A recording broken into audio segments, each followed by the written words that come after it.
You know, over the last, if you really look back over the last several games or 3 or 4 games, I think it's been our best defense of the year. I mean, we've been able to, mix up defenses a little bit, but I just think our pressure overall has gotten really good. I mean, you mentioned the Sol Ross game with the 21 turnovers, which you look at the following game against Western New Mexico.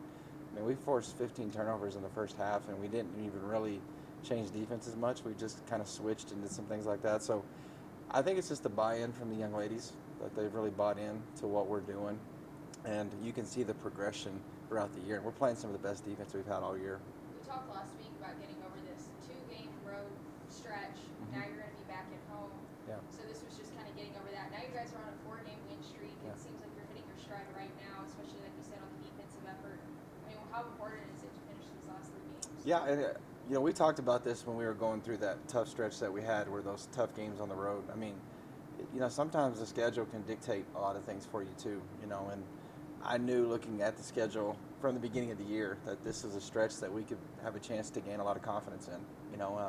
You got 2 really good teams coming in this week, but 2 games that you have a great chance to get 2 more wins in, and just continue to build that confidence. But you can see in it, whether it's on the defensive end or the offensive end or whatever we're doing, you can see the confidence growing in these young ladies. And as the coach, it's a lot of fun to watch that. And the winning streak's gotten you guys right into the thick of things in the conference. So you're tied for second now within the division. How are you feeling as you guys progress towards the end of the season? Yeah, I mean, we are. I mean, you got those top 3 teams that have kind of separated themselves, and they're kind of battling out for that 1, 2, and 3 spot. But really, 4 through 8 is kind of up for grabs right now to see who's going to get what. And realistically, if you look at it, it's the same way in our region too. You have those top 3 spots in the region, and then you'll have the 4 through 8, 4 through 10. I mean, so really the conference and region things are all in play to try to get there. And this week, you'll see the release of the region rankings. They'll be alphabetized this week, so you'll see that it'll be released. So like the first team doesn't necessarily mean that that's the number 1 team. It's just alphabetical order. I think we have a good chance to be initially ranked in those initial rankings this week. You guys have St. Mary's at home this week. What challenges do they present for you guys? Yeah, they're very athletic basketball team. They like to push the ball in transition. They have a young lady that's a freshman for them. That's a really good player. That she can go inside out. She does a lot of really good things. But I think if we can continue to guard like we've been, being able to play defense over the last stretch, I think we have a good chance to come out on the right side of this game. What will it take holistically for you guys to finish out these final 3 regular season games on a strong note? Yeah, I think just continue to do what we've been doing. Continue to guard and rebound and do the things that we've been doing. We've set standards for our girls that we want them to get to. Whether, we call it what we call a kill. Well, what a kill is 3 stops in a row. That equals 1 kill. So we try to get to a certain amount of those.